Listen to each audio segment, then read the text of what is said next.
Hello, captivating ladies. This is Leah Meyer. I hope this message finds you feeling encouraged and refreshed in your journey of discovering who God has designed you to be. The road to transformation can be bumpy and even downright painful, but the fruits waiting for you on the other side are beautiful and worth fighting for. And I pray that you continue to fight the good fight. Eve was created as a reflection of God's beauty and captivating nature. She was meant to be a life-giving, life-saving warrior, relational to her core and overflowing with tenderness and mercy. This is also how we were created to be as image bearers, but I'm guessing that most of us don't feel that way on a day-to-day basis. We know that when Eve was deceived in the garden, her downfall came from just a momentary doubt, a split-second fear she couldn't trust God, that God was holding out on her, and in that moment, she felt the need to take matters into her own hands, and she aligned with the enemy. The result was sin, and now this sense of distrust and self-reliance haunts us women to this day. Because we were designed to be relational, our fallenness is revealed in our relationships. Because we were created for life, our fallenness is revealed when we hide behind fear and shame rather than offering life and vulnerability.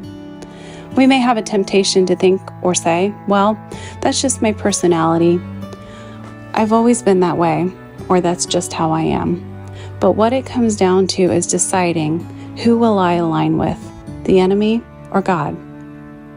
In our fallenness, we move away from what God intended, and we attempt to take matters into our own hands. This is where we meet the controlling woman and the desolate woman. Most of us fall somewhere in between with traits of both. The controlling woman puts up walls, and by trying to control situations and relationships, she eliminates the need to depend on anyone but herself. She believes that everyone will ultimately let her down, that even God will let her down. The desolate woman, on the other hand, is so desperately hungry for a relationship that she feels deeply insecure. She believes that nobody could possibly love her as she really is. She believes that nothing will ever change, and it's useless to dream. So she shrinks back or even hides in plain sight. The common driver here is fear and the notion that we must hide our vulnerability, or our nakedness, as Lisa called it, at all costs. Do you see yourself in any of these behaviors? Did you come away from the retreat with an awareness of how some of these behaviors might be impacting your relationships? Ladies, we have an enemy that wants us to continue taking matters into our own hands rather than aligning with God. Not only that, he wants to suppress us even further to the point where we feel empty or desolate. What do you do to fill in the empty spaces in your heart? Lisa referred to these as false lovers, and it can be anything from material possessions to unhealthy habits. These are the things we give our hearts to other than God when the ache of our hearts becomes too much to bear. Unfortunately, these things do not fulfill us, and when we are seeking comfort in these indulgences, they often end up enslaving us.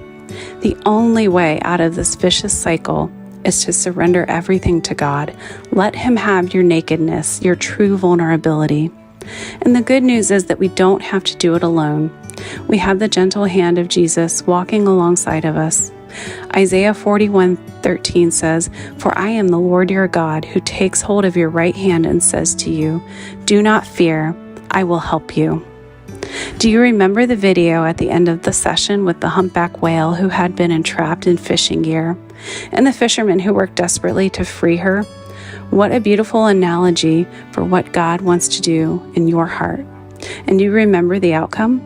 At the end of that story, we saw unencumbered joy, gratitude, and freedom. And ladies, I am praying that that will be the outcome of your story too.